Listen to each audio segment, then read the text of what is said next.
नहीं, radicals actually बहुत गुस्से वाले होते हैं। वो तुरंत प्रभाव से परिवर्तन चाहते हैं। कभी भी परिवर्तन एकदम आएगा तो नुकसान करेगा। सबके अपने अपने विचार हैं बेटा। जैसे किसी को लगता है कि गांधी जैसा लीडर नहीं था तो गांधी जी की अप्रोच ठीक है, किसी को लगता है कि रेडिकल्स जैसा होना चाहिए।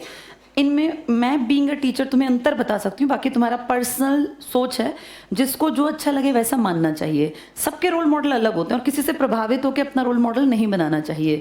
रेडिकल्स वो लोग होते हैं जो तुरंत प्रभाव से परिवर्तन चाहते हैं। जैसे रेडिकल्स में सबसे बड़ा नाम हम भगत सिंह जैसे लड़कों का लेते हैं, जो जैसे ही होश संभाला तुरंत कहा कि अंग्रेजों को निकालो बाहर, भारत से बाहर करो। जो थोड़े से मेच्योर होते हैं वो अलग सोच रखते हैं और उन्हें लगता है कि तुरंत प्रभाव से कोई काम नहीं किया जा सकता। ज़्यादातर नौजवान युवा वर्ग रेडिकल्स की तरफ भागता है क्योंकि उसे लगता है कि तुरंत क्रांति आनी चाहिए, जो गलत अभी के अभी ख़त्म हो। लेकिन अभी के अभी चीज़ें ख़त्म नहीं होती। चीज़ें ख़त्म की जाती हैं विचारों के माध्यम से। जैसे एक एग्जाम्पल अब के सिनेरियो से लेते हैं। हमारे देश में बिल्कुल तुम्हारे सामने हमारे कश्मीर में 370 अनुच्छेद लिखा गया था कश्मीर को लेकर। कभी अंबेडकर जी जब गांधी नेहरू थे तब लिख दिया था ना ये, जिसमें कश्मीर को कैसा राज्य दिया गया था? विशेष राज्य, स्पेशल स्टेट। स्पेशल का मतलब था यहाँ पे इनके अपने कामकाज होंगे, अपने हिसाब से चलेंगे, और ये चलते भी थे। यहाँ कोई इंडियन ज़मीन नहीं खरीद सकता था, यहाँ हम में से कोई जाके नौकरी नहीं कर सकता था सरकारी, यहाँ हमारे साथ कोई इंडियंस के साथ शादी ब्याह भी नहीं करता था। इनको पता है क्या रूल था इनका, कि अगर किसी लड़की ने इंडियन लड़के से शादी कर ली इस एरिया से अलग, नीचे एरिया से, तो उसकी नेशनैलिटी, जो इन्होंने कश्मीरी होने का जो उसका एक वो था, वो छीन लेते थे ये, कि तुमने किसी इंडियन से शादी कर ली अब तुम्हें कश्मीरी का टैग नहीं मिलेगा। ये किसी पाकिस्तानी से शादी कर लें तो ये कश्मीरी ही रहती थी लड़कियां। जैसे अगर देखा जाए तो सीधी बात है कि भैया यहाँ शादी मत करना इंडिया में, ये इस तरीके से था। अब ये सब खत्म है, अब कोई विशेष नहीं है, इनफैक्ट अब कोई राज्य भी नहीं है। अब ये क्या बना दिया? यूनियन टेरिटरी ना। हम पिछले साल ना कश्मीर गए थे, तो एक वहीं पे एक एरिया है, ऊंचाई पर है, जहाँ इंदिरा गांधी ने राकेश शर्मा 1984 में, सुना है तुमने नाम? स्क्वाड्रन लीडर राकेश शर्मा थे, एयरफोर्स में बड़ा रैंक होता है, वो अंतरिक्ष में गए थे और फिर सैटेलाइट के थ्रू इंदिरा गांधी ने उनसे कांटेक्ट किया था और उनसे पूछा था फेमस क्वेश्चन कि भारत बाहर से कैसा दिखता है अंतरिक्ष से, तो उन्होंने कहा था सारे जहां से अच्छा हिंदुस्तान हमारा। जहाँ से इंदिरा ने ये बात की ना, वो दिल्ली नहीं था, पीएम थी वो, लेकिन वो बातचीत करने के लिए कश्मीर के एक सेंटर में, और वो सेंटर बड़ा अलग तरह से डेवलप किया गया था, अभी भी है वो। उसमें नीचे सीढ़ियाँ उतरती हैं तहखाने टाइप में, और वहाँ वो फ़ोन जिस पे बात हुई थी इंदिरा की स्क्वाड्रन लीडर राकेश शर्मा से, अभी भी रखा हुआ है। उसके पास हमारा ना कश्मीर में ऐसे बहुत बड़ा बड़ा पता नहीं कैसे अजीब से जाल से लगे हुए हैं, तो उन जालों पे बताया गया कि सैटेलाइट से कनेक्शन इनके थ्रू ही बनाया गया था। ये कितनी पुरानी बात है, आज सैटेलाइट से कनेक्शन होना बहुत आसान है, फ़ोन पे भी बातचीत हो सकती है, तब ऐसा नहीं था ना। तब तो तुम सोचो जब 1966 में हमारे शास्त्री जी का मर्डर हुआ, तब ये कांटेक्ट करने में ही हमें कई दिन लगते थे, ये पता करने में कि वहाँ क्या हुआ। तो उस ज़माने की बात है। इंदिरा गांधी ने जो किया उस टाइम पे जाके वो वहाँ पे, उससे दिखता है कि वहाँ उस एरिया को डेवलप किया गया। तो हमने उनसे पूछा कि क्या फ़र्क आया जब से ये यूटी बना है तब से अब में। तो वो जो कमांडेंट थे उस एरिया के हेड सीआरपीएफ के, उन्होंने कहा यहाँ ना धीरे धीरे एजुकेशन पे काम कर रहे हैं, और उनके कैंपस में जैसे हम 3-4 दिन रुके, एक फंक्शन ऑर्गेनाइज किया गया जिसमें यूनिवर्सिटी के स्टूडेंट्स आए थे डिबेट में हिस्सा लेने, और वो लड़के और लड़कियां, जैसे लड़की एक ही आई थी, लड़के तो कई सारे थे, वो अपना वो हिजाब में थी वो लड़की पूरा, फिर उसने वैसे खड़े होकर वहाँ बोला, तो बहुत अच्छा नहीं बोल पाए क्योंकि उनको कभी बोलने का मौका ही नहीं मिला था। वो पहला मौका था जब वो अपने शहर से बाहर कहीं किसी ऐसे कैंप में जाके अपने आप को रिप्रेजेंट कर रहे थे। वो पन्ने लिख के लाए थे, पढ़ रहे थे, लेकिन ये बहुत बड़ी बात थी।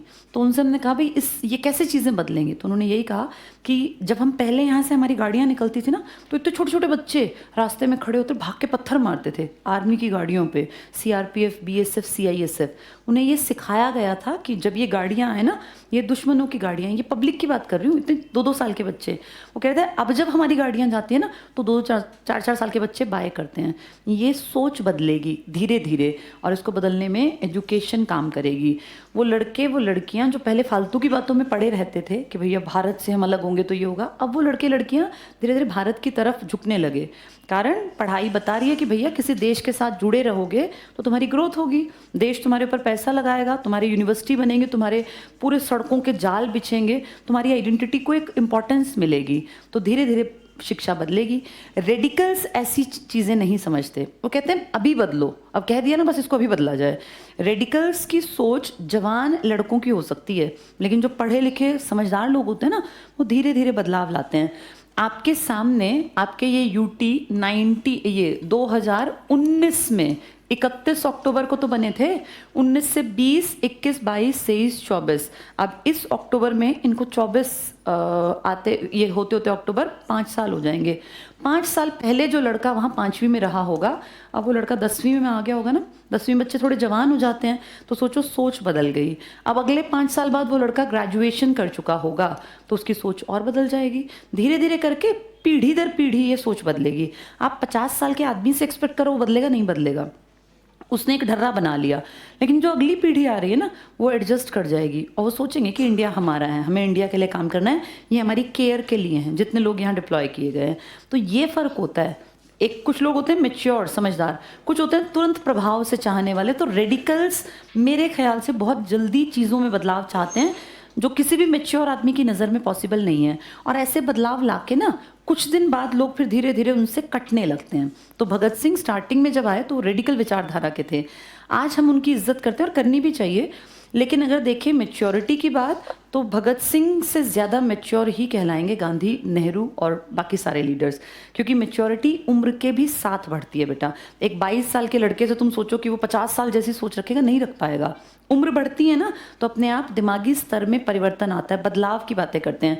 एक 16 साल का लड़का बाइक को ऐसे भगाता चलेगा टेढ़ा मेढ़ा, उसको अक्ल नहीं है ना कि मेरे पीछे परिवार है। लेकिन एक 42-45 साल का आदमी कभी तुमने देखा ऐसा स्टंट करता बाइक भगाता? नहीं ना, बहुत मेच्योरिटी से बाइक चलाएगा। क्यों? उसको पता है मुझे कुछ हो गया तो मेरी वाइफ और मेरे बच्चों की धरती पे कोई केयर नहीं करेगा। ये एज गैप के साथ ना बेटा मेच्योरिटी बढ़ती है। इसीलिए दुनिया में सबसे अच्छी चीज़ मानी जाती है डेमोक्रेसी। रेडिकल्स से बहुत बेहतर है और बहुत धीरे परिवर्तन चाहने वालों से भी बेहतर है। हम लकी हैं कि जिस दिन से आज़ाद हुए हैं, हम जिस भारत में रह रहे हैं वो एक डेमोक्रेटिक कंट्री है। तो सबसे अच्छी अप्रोच मानी जाती है पूरी धरती पर डेमोक्रेटिक की। हाँ नहीं बेटा, ये तो खैर कहने की बात है ये तो खुश होने के लिए है कि सबसे बढ़िया जो डेमोक्रेसी दिखाई देती है वो इंडिया में। फैक्ट ये है कि बहुत अच्छी डेमोक्रेसी का एग्जाम्पल के लिए ना आपके पास ऑप्शंस नहीं है। और ये आज से नहीं है, ये पहले चुनाव से है। पहले चुनाव में आपके पास पूरे देश में सिर्फ एक पार्टी थी, कांग्रेस। अदर पार्टीज़ में सबसे बड़ी पार्टी हुआ करती थी communist party of India. Class 12th की पॉलिटिकल साइंस में ये सारी बातें लिखी हैं आंकड़ों समेत, ग्राफिकल रिप्रेजेंटेशन के साथ। इनको टोटल सीट मिली थी 16 और इनको मिली थी जितनी मेजर हिस्सा था 364। तुम सोचो फर्स्ट और सेकंड का गैप देखो तुम, इसका मतलब देश में किसने राज करना था लंबा? कांग्रेस। सीपीआई एक पढ़े लिखे लोगों की पार्टी थी, लेकिन सीपीआई ज़्यादा आगे नहीं बढ़ी। अगले इलेक्शन में इनको 21 सीट मिली, उनकी 2, 4, 5 कम हुई होंगी।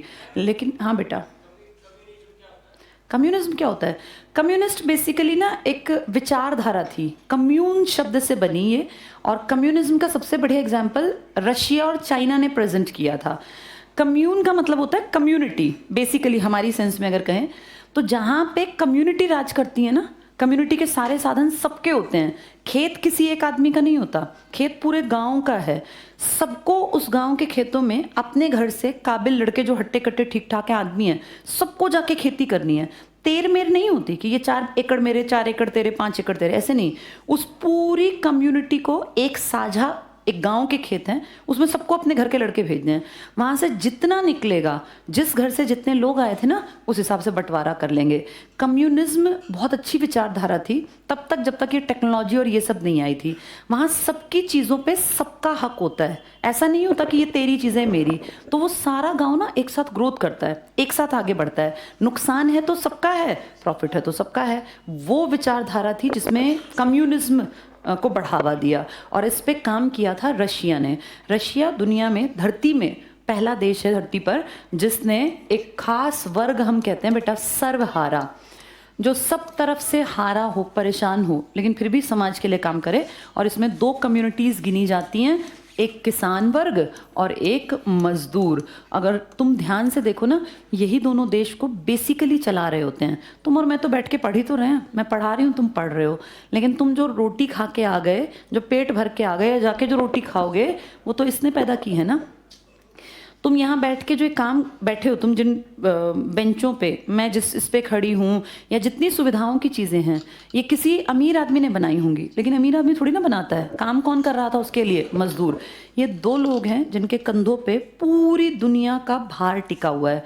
लेकिन कितनी शर्म की बात और अजीब बात है कि इन दोनों से ज़्यादा हीन स्थिति में, इन दोनों से ज़्यादा दयनीय स्थिति में कोई भी नहीं है। तो इस वर्ग के लिए एक शब्द इस्तेमाल होता है सर्वहारा, सब तरफ से हारा हुआ लेकिन फिर भी आगे बढ़ता हुआ, काम करता हुआ। इस वर्ग की पहली सरकार बनी थी कहाँ पर? रूस में। और रूस में बनी इस सरकार ने पूंजीपति जो थे ना, अमीर लोग, इनके पैर हिला दिए थे। ऐसा लगा था, तुमने एक शब्द सुना होगा, एक बहुत बड़ी ग्रेट डिप्रेशन, महामंदी, सुना है ये? महामंदी क्या थी? अमेरिका जैसे ताकतवर, अमेरिका को ना फर्स्ट वर्ल्ड कंट्री मानते हैं, फर्स्ट वर्ल्ड, और सेकंड वर्ल्ड रशिया को, और हम थर्ड वर्ल्ड।